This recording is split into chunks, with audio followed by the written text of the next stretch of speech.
President Donald Trump wanted a tax bill on his desk by Christmas, and he may get his wish today. Overnight, the Senate passed the legislation, but now it has to go back to the House for one more vote.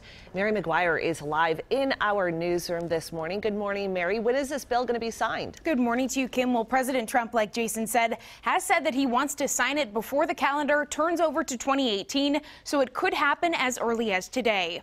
Trump is calling this the biggest tax cut and reform in the history of our country, and the new legislation does mark the largest reform to the tax code in 3 decades. The legislation doesn't just move around tax brackets, but it also guts Obamacare. Some people living in high-tax states like New York, New Jersey, and California will pay more in taxes under this new legislation. Both sides remain divided over who will ultimately win under this new legislation. It means higher growth and higher wages for Americans, quite honestly. This is long overdue. American businesses have not been competitive globally for literally decades. We just made them competitive, and that will be good for every American.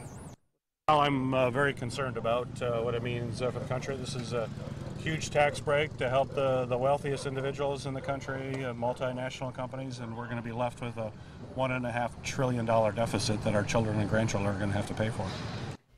Now, independent studies find that most taxpayers will save anywhere between $60 and $51,000 depending on their income. But by 2027, 53% of taxpayers will pay more than before, while the savings for the wealthy will continue to rise.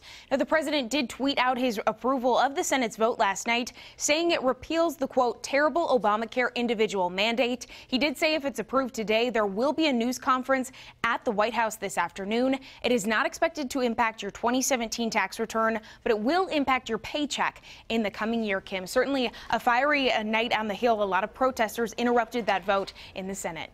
Mary, the House already voted on the bill, but they have to vote on it again, correct? Can you explain why? Yeah, the House already voted on it yesterday, but it's being sent back to them today.